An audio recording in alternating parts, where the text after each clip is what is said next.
Existem uma série de classificações das normas jurídicas que são importantíssimas para a prática jurídica, para você potencializar a sua advocacia. Saber dessas principais classificações, portanto, é um dever seu enquanto advogado. Quem sou eu? Meu nome é Ronaldo Bastos, eu sou doutor em Direito e há 10 anos eu ensino jovens juristas a serem juristas de verdade, a atuarem na prática jurídica. Há 10 anos, daqui a um mês, em janeiro de 2019, eu vou completar 10 anos como assessor de magistrado no Tribunal de Justiça de Pernambuco e esse ano, em 2018, eu acabei meu doutorado em Direito. Então, pode ter certeza que eu sei o que eu estou falando. No meu curso de prática jurídica, se você não conhece, o link está na descrição desse vídeo. É um curso inteiramente online, onde eu vou lhe ensinar a ser um jurista de verdade. Já falei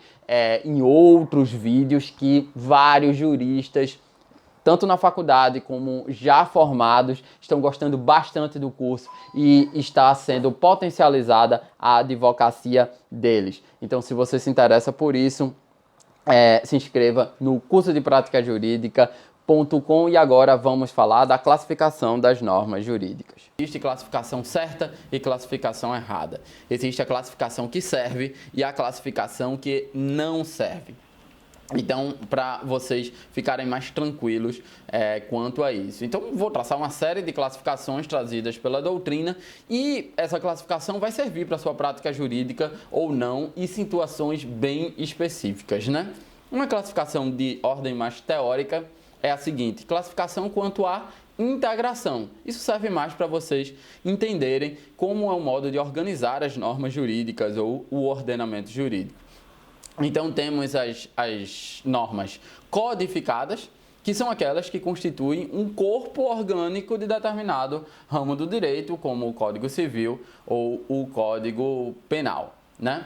Temos as normas consolidadas, que são aquelas que formam uma reunião sistematizada de todas as leis existentes e realizadas e relativas a uma matéria. A consolidação, ela se distingue da codificação porque a sua principal fonte, a sua principal função é reunir as leis existentes e não criar novas leis como no Código, né? Quando surgiu o Código Civil, foram criadas novas leis e foi revogado o Código de 16. Não foi uma compilação de leis ou uma consolidação das leis. O maior exemplo que temos no Brasil é a consolidação das leis do trabalho, a conhecida CLT. E por fim, temos as normas extravagantes ou esparsas, né? Isso surgiu com o direito canônico, né? Quando se referia às normas extravagantes das constituições pontifícias, né? Posteriores às constituições clementinas, que foram incluídas no mesmo direito. Hoje, normas extravagantes são todas as leis que não estão incorporadas, tanto a codificação quanto as consolidações. Então, são as leis que ficam de fora, né? Por isso que extravagantes, né? Elas são editadas de forma isolada para dar conta de um problema específico. É a Lei de Fundo de Garantia de Tempo do Serviço, que não está na CLT, ou a Lei do Inquilinato, que não está no Código Civil, ou a Lei de Interceptação Telefônica, que não está no Código Penal. Então, essas leis são extravagantes, né, que estão fora das consolidações ou das codificações. E aí, uma outra classificação, mais para entender a forma de organização, temos as leis quanto à extensão territorial, em normas federais, estaduais ou municipais. Nós vivemos, para aqueles que entendem de direito constitucional, nós vivemos um federalismo. E o artigo 18 da Constituição vai dizer que o nosso federalismo é composto por 3 entes, né? Vamos dizer 4 entes, que é a União, os estados, o Distrito Federal e os municípios. É porque o Distrito Federal está entre os estados e os municípios porque ele abrange a competência dos dois, né? Então, quanto à extensão territorial, temos normas federais que, em geral, tratam de questões gerais, normas estaduais, que tratam de questões regionais, e normas municipais, que tratam de questões locais. Né? Mais uma classificaçãozinha para vocês entenderem só a forma como organizamos o ordenamento jurídico. Quanto ao conteúdo, podemos ter normas de direito privado, normas de direito público, inclusive alguns autores falam em normas de direito social. Normas de direito privado são aquelas que regulam a relação entre os particulares e, portanto, são normas que colocam os particulares em plano de igualdade, o que juridicamente chamamos de relação de coordenação. É ordenada junto, não é coordenação. Estamos no âmbito da igualdade, como, por exemplo, as normas que regulam os contratos. Se eu faço um contrato de compra e venda, eu estou em relação de igualdade com aquele que eu fiz esse contrato de compra e venda. Eu tenho, por exemplo, a obrigação de pagar o preço, dar o pagamento, e o sujeito tem a obrigação de me entregar a coisa. Ele está vendendo um determinado produto para mim. Então, essas normas, eu estou em plano de igualdade. Nós só temos obrigações diferentes. Eu tenho que dar o pagamento e ele tem que me dar a coisa, né? O produto. Normas de direito público, eles não regulam a relação entre particulares, mas a relação do poder público enquanto poder de império, como vocês viram nas aulas de elementos do Estado, onde o poder público ele pode impor a sua vontade. Logo, não é uma relação de igualdade com os particulares, não é uma relação de coordenação, é uma relação que juridicamente nós chamamos de subordinação. Por exemplo, as normas do direito administrativo. Um dos princípios implícitos do direito administrativo é a prevalência do interesse público sobre o interesse privado. Então, o poder público ele pode impor a sua vontade, né? Temos normas de conteúdo social que seriam de direito misto, né? Nem direito público, nem direito privado, ou até uma interseção entre esses dois direitos, que são as normas do direito de família. Existe muita autonomia da vontade no direito de família, mas o casamento, por exemplo, a relação entre a família é uma instituição social. Então existem normas que não podem ser superadas, não podem ser modificadas no âmbito do direito de família. Então por isso que o direito de família tem uma parte que é dirigida à autonomia da vontade, mas tem uma parte em que o poder público diz como deve ser, né? Então, mais uma classificação para vocês se situarem. E aí a gente começa o conjunto de classificações que podem ser mais úteis para a sua prática jurídica. A primeira classificação que eu cito é quanto à imperatividade. Quanto à imperatividade, temos normas de imperatividade absoluta e normas de imperatividade relativa. Normas de imperatividade absoluta são aquelas cogentes de ordem pública, são impositivas. As normas que ordenam, ou seja, uma obrigação de fazer, ou que proíbem, uma obrigação de não fazer de forma absoluta, não permitindo ao particular livrar-se do seu comando. A norma constitucional está lá no artigo 5º, inciso 2, que diz, por exemplo, que é proibida a prática da tortura, né? Essa é uma norma de imperatividade absoluta. Eu acho que é inciso 3. E a do inciso 2, que diz que ninguém é obrigado a fazer ou deixar de fazer alguma coisa senão em virtude de lei. O princípio da legalidade é uma norma de imperatividade absoluta. A norma de imperatividade relativa é aquela norma permissiva, uma norma dispositiva. Elas não proíbem nem ordenam algo de modo absoluto. Elas permitem a ação ou abstenção do particular, como, por exemplo, a escolha do regime patrimonial, se é de comunhão parcial, comunhão total de bens, separação total de bens. Então, é uma norma de imperatividade relativa, são normas dispositivas, né? Outra classificação, quanto à generalidade. Quanto à generalidade, as normas podem ser gerais ou individuais. Normas gerais são aquelas que dizem respeito a uma classe indeterminada de sujeitos, como, por exemplo, as normas referentes aos servidores públicos federais, lá da 8.112/90. E normas individuais que tratam de sujeitos determinados. Eu, quando falei da característica da generalidade das leis, eu falei dessas normas individuais. Quando você confere cidadania a uma pessoa, essa é uma norma individual. Quando você nomeia uma pessoa para um cargo público, essa é uma norma individual. Outra norma, outro tipo de norma, quanto à natureza das disposições. Quanto à natureza das disposições, as normas podem ser substantivas ou adjetivas. Substantivas são aquelas normas que regulam as relações jurídicas, conferindo direitos e impondo deveres. Por exemplo, direito penal, direito civil, direito do trabalho.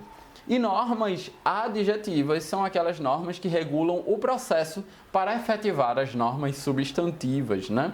Como o direito processual civil, o direito processual penal, direito processual constitucional. Essas normas dizem o procedimento para efetivar as normas substantivas. Quanto à autonomia, as normas podem ser primárias ou secundárias. Normas primárias, para Kelsen, né, são as normas que prescrevem uma sanção. E secundárias são as normas que regulam uma conduta. Kelsen mudou isso depois e disse que primárias realmente são as normas que trazem a conduta e secundárias as que estabelecem uma sanção. Quanto à autonomia também, para Hart, que foi um filósofo do direito posterior a Kelsen, vai dizer que as normas primárias são aquelas que regulam a conduta, né? São normas de direito, normas que disciplinam o comportamento de determinados indivíduos. E normas secundárias, na verdade, são as meta-regras, ou seja, se ocupam de outras regras, se ocupam da formação de outras regras, né? E aí Hart divide em 3 partes, como regras de mudança, regras de adjudicação e regras de reconhecimento. Regras de mudança conferem poderes aos particulares e às autoridades para praticarem atos geradores de direito. Regras de adjudicação outorgam poderes aos juízes para dizer o direito. E regras de reconhecimento contêm critérios para o reconhecimento das normas que pertencem ao sistema jurídico. São essas secundárias, as chamadas que Hart chamou também de normas de organização. São normas instrumentais que visam a estrutura e funcionamento dos órgãos ou a disciplina de determinados processos técnicos, né? Tem como destinatário o próprio Estado, né? Normas de produção, como chamaria Kelsen, né? Outra classificação, e essa é muito importante para a prática jurídica, é a classificação da eficácia no tempo. Quanto à eficácia no tempo, temos as normas permanentes, as normas temporárias e as normas transitivas. Normas permanentes são aquelas que não têm um prazo de vigência estabelecido no seu texto. É a maioria das normas, né? Normas temporárias são aquelas que já ao nascer têm fixada de antemão um prazo de vigência, como por exemplo a Lei Geral da Copa, como ocorreu na Copa do Mundo e nas Olimpíadas. Eram normas que só iriam viger enquanto estivéssemos tendo esses eventos internacionais aqui no Brasil. E normas transitivas, aquelas que regulam conflitos originados no trânsito de uma legislação para outra, na mudança de uma legislação para outra. No Brasil é muito conhecida os atos das disposições constitucionais transitórias, o ADCT, que estabeleceu a transição entre a norma constitucional anterior, que é de 1967, a Constituição anterior, e a Constituição de 1988. Quanto à aplicação, quanto à aplicação é muito importante para constitucionalistas, né? As normas podem ser de eficácia plena, eficácia contida ou eficácia limitada. Normas de eficácia plena são aquelas que têm aplicabilidade imediata. Desde a sua promulgação, elas podem produzir efeitos jurídicos, como a norma que proíbe a tortura. Embora a lei da tortura só tenha surgido em 97, essa norma que proíbe a tortura já tinha aplicabilidade imediata. Quando surgiu essa norma, ninguém podia torturar outra pessoa, né? Eficácia contida são aquelas de aplicabilidade imediata, mas que outras normas posteriores podem limitar a sua aplicação, como a norma que diz que é livre o exercício de qualquer trabalho ou profissão, atendidas as condições que a lei estabelecer no futuro. Então eu posso trabalhar como telemarketing, mas quando surgiu a lei do telemarketing provavelmente estabeleceu os critérios para o exercício dessa profissão. E normas de eficácia limitada são aquelas normas de aplicabilidade imediata, uma vez que dependem de outras normas regulamentadoras para adquirir eficácia, como a norma, por exemplo, do artigo 18, parágrafo 4º, que trata da criação dos municípios. Depende de uma lei complementar para a criação dos municípios, ou a norma que fala da greve dos servidores públicos, que autoriza a greve dos servidores públicos mediante lei específica. Essa lei nunca veio, né? Há uma decisão do STF que fala que deve se aplicar por analogia à lei de greve para os trabalhadores seletistas. E a própria questão do município, muitos municípios foram criados independentemente de lei complementar. A emenda constitucional 58, ela legitimou os municípios criados de forma inconstitucional, num evento que os constitucionalistas chamam de constitucionalidade superveniente, que não é permitida pelo STF, mas a emenda 58 ela fez isso, né? Quanto à aplicação, mais uma vez, existe uma outra classificação de Maria Helena Diniz, que é entre normas de eficácia absoluta, plena, relativa restringível e relativa complementável. Para Maria Helena, as normas de eficácia absoluta são aquelas intangíveis, inatingíveis, aquelas que não podem ser modificadas, como aquelas previstas no artigo 60, parágrafo 4º da Constituição, separação dos poderes, forma republicana, voto direto, secreto, universal e periódico. São as normas que os constitucionalistas chamam de cláusulas pétreas. Cláusulas pétreas não podem ser modificadas. Direitos e garantias fundamentais está nesse dispositivo também. Normas de eficácia plena são aquelas mesmas normas trazidas por José Afonso da Silva de eficácia plena, aquelas que têm aplicabilidade imediata. Normas de eficácia relativa restringível é o mesmo conteúdo das normas de eficácia contida de José Afonso.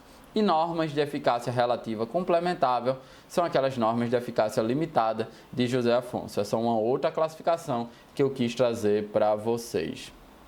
Por fim, acho que é a última, sim, é a última, é uma norma que é uma classificação que surgiu no direito romano, que é quanto ao autorizamento. Existem as normas mais que perfeitas, normas perfeitas, normas menos que perfeitas e normas imperfeitas.